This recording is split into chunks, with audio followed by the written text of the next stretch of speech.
thank you very much for inviting me to participate in this forum. In my 2 years in the CMO role, this has been probably one of the most dominant parts of the responsibility of the leadership the Commonwealth Government has needed to show, and it's certainly been one of the areas where I have had to learn a lot. And I used to be at Austin Health, where Grayson taught me his way of things, but I'm learning also from everybody else now, and it's a really important area. I want to acknowledge the leadership of NCAS and partnerships in organising today's forum, and again acknowledge everybody who's come from far and wide. I think the health sector now generally, and interestingly most political leaders, are well aware of the potential problem of AMR and in fact the real and existing problem of the impacts of AMR on our health system. We know that despite interventions to address market failure, new or repurposed antimicrobials will never be more than a small part of the solution. And that's been an important realisation, although in some areas like I think TB, new agents are a big part of the solution. But in the main, we all know that for various reasons, that's not going to be our solution. And the main focus that we've all been pushing in the last few years is on the twin sort of arms of very strong antimicrobial stewardship and good infection control practices. I keep telling everybody where I go, people who are somewhat neophytes in this area, that there really is good evidence now that reducing antimicrobial use reverses resistance, and that's proven now, and so it makes such a powerful driver to the push for good stewardship behaviour. We also know that there are already untreatable infections killing people in the world today. We know that there are major transplant centres in some parts of the world that close down for months, intensive care units that close down for months. The impact is already here. Even in Australia, we've seen some very worrying, generally fairly isolated instances of very concerning infections. We know about the CRE. We've recently had a couple of cases of highly resistant Neisseria gonorrhoea imported, and of course the Candida auris has been topical in the last few months. We have our own profile of antimicrobial resistance in Australia. Everyone has its own national profile. We know we've got high rates of VRE resistance and a worrying emergence of community MRSA has been a feature recently. I do a lot of international engagement work in my job, and it's interesting that there now seems to be a proliferation of international government and non-government bodies, lots of strong political commitments, lots of people working in this space, sometimes a little bit uncoordinated, but still the progress on the ground, you'd have to say, is patchy, and at times efforts are duplicated. So I think there really needs to be, and it's interesting for the Commonwealth Government, we're coming to the end of our first AMR strategy. We're going to government for a new budget bid next year and a new strategy, and it's very important that we focus our next AMR strategy in a different and much more enhanced way. Because nobody wants the real driver for action to be a serious local public health crisis. It is important to acknowledge what we have achieved with our national AMR strategy. The Commonwealth Government has been the major investor in this space with $27 million over since 2015, plus significant additional research spend from the NHMRC, funding CREs and research projects. It's and funding from the MRFF recently around for aged care AMR research, and the MRFF has recently confirmed in its priorities that AMR is one of its major specially listed priorities for the future. So that's very exciting. And we also managed to get the COAG Health Council, all the health ministers in the country, to put AMR as a Tier 1, top tier priority for reform work nationally. That's important because one of the challenges we've had is getting significant buy-in from the states and territories into the public health aspects of AMR, and I'll talk a bit more about that in a minute. We know we've established AURA, and that's providing really good quality data, and it continues to be enhanced. And I sort of congratulate the Commission for doing that. It's a very good quality publication and summarises the state of the nation well. We launched our dedicated One Health AMR website earlier this year, and that provides a good resource for community researchers and other relevant stakeholders. We continue to have at the Commonwealth level, joint ownership of the AMR problem by agriculture and health, although the resource commitment by agriculture is something we need to significantly enhance because their commitment is really based on some enthusiastic people putting personal effort, like Mark Shipp, who is now President of OIE, and really seeing that AMR is going to be one of the features of his presidency, and I look forward to joining him again later today. We're commissioning our own local work on the economic impact because that's something that drives government decision-making. We know we've got pretty good data on hospital prescribing and surveillance, and we know we've made very significant improvements in antimicrobial stewardship in hospital land. GP NAPS has been a useful pilot survey. I had my famous letters to the top prescribing GPs earlier this year.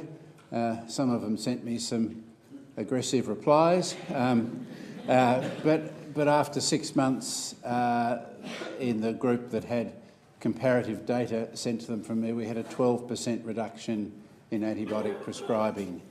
We don't know whether that'll be sustained, but that was certainly better than the UK got when they did a similar campaign where they had a 3% reduction. So that's good. And we're also progressing with the pharmaceutical benefits scheme to get rid of automatic repeats for antibiotics, which have become part of the system in recent years. But we all know that we can do a lot more. There remain very big gaps, which we're working on and under consideration by the Commonwealth, and importantly by the state and territories now, as we work on developing the next strategy and our next approaches to governments for renewed money for the next strategy cycle. Clearly, we all agree, and this has come up at previous forums like this, that we need to move surveillance more into real time, and we must have a nationally coordinated public health response, working with state and territory health departments, who are the primary public health response units in our nation. Yesterday I chaired the Australian Health Protection Principal Committee meeting, which is the sort of peak health protection body represented by all the state and territory chief health officers, and we all agreed that each of the state and territory health departments have now committed to developing a range of public health responses to AMR and taking this into their public health domain, and that AHPPC, this committee, will take a much stronger direct leadership role along with CDNA, the Communicable Disease Network of Australia. So working with the Commission and all the other people in this space. So I think that public health response is going to happen and not before time. We know that there are very significant gaps in animal surveillance. We've got patchy data from the food animal industry. I'm doing a visit in a few weeks' time to a chicken producing operation at the insistence of the chook producers, who say that they've cleaned up their act, their animal husbandry is very good, and I've got to go and see a pig farm at some stage too, because we've been working with them. They've agreed that they're currently removing all indications for growth promotion from registered antimicrobials in the veterinary space, and we want to make a public statement to the effect that growth promotion is no longer used in Australia.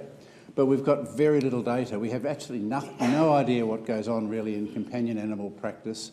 In many cases, cultures aren't even done, let alone sensitivities. And we don't really have good data on veterinary practice. And in a few weeks' time, I'm going to a Vets AMR conference, and there was a big animal sector AMR meeting some months ago. It's very positive to say that the veterinary community is very engaged in the space and really want leadership. Unfortunately, there's not a lot of resources to back it. One of the things we've got to do is get some better surveillance in the animal space and have that linked to the human surveillance. But whilst there might, in some of the farming or production side, there might be some resistance, the veterinary sector in general is right on board. And I must congratulate my colleague Mark Chipp for his leadership in this space. The biggest challenge in stewardship, as we all know in this room, I think, and Kaz has been beating me up about this for some time, is in community practice. We know that our GP prescribing rates are very high and remain high. And we also have significant issues in residential aged care. We have done a lot of work in the last couple of years trying to work with the College of GPs. We've finally set up a joint group that's going to work on this, and clearly we've got to get decent surveillance and a culture of stewardship into general practice. And as we more broadly in the Commonwealth look at general practice reform and trying to move some of the funding levers for general practice away from purely fee-for-service encounters, this is one of the things that we want to make sure happens. But it's really hard, and we know that GPs are faced with the cultural issues of patients who demand antibiotics, and we know it's easier for them to give a prescription than spend half an hour saying why you don't need it. But they need to own this problem. They've got some really good academic leaders in general practice who have done some great work, people like Chris Del Mar, but the mainstream general practitioners still have a significant way to go in their commitment, with some very notable exceptions. In addition to the letters that I did, of course, NPS Medicine Wise has been doing some very good work in this space, and they've got some good data out of the practices involved in their network. So there has been good work done, but we haven't really seen much in the way of progress in reducing prescribing. Aged care is very topical at the moment. Big Royal Commission coming up. Lots of people buzzing around the Commonwealth Health Department trying to prepare for that.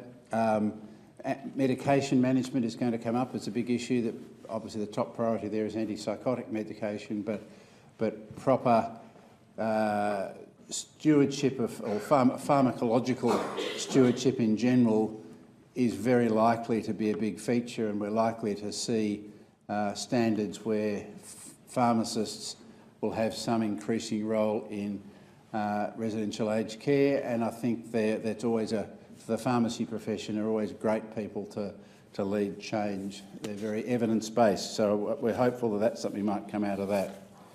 Obviously, we need to harness new technology in pathogenomics. I co-deputy chair the steering committee of the MRFF Genomics Futures mission, and with help Tanya Sorrell put some push onto that. Pathogenomics is part of the mission. Pathogenomics wasn't part of the original National Genomics Framework, but we certainly pushed it into this MRFF mission, and I want to make sure it gets a high priority place, because we know the power of it in surveillance and tracking. So many of these issues this forum is addressing, and you've got a great range of speakers and sessions. I'm pleased you locked me into a panel later on, so I have to stay, and I'll learn, which is good, because my learning curve is still going up in this space. Now is obviously a really crucial time in the policy environment, and what I learned today will obviously help me in crafting our pitch to governments collectively for the next phase in this journey. So Again, thank you for asking me to be here, and I'm looking forward to hearing lots of great science. Thank you.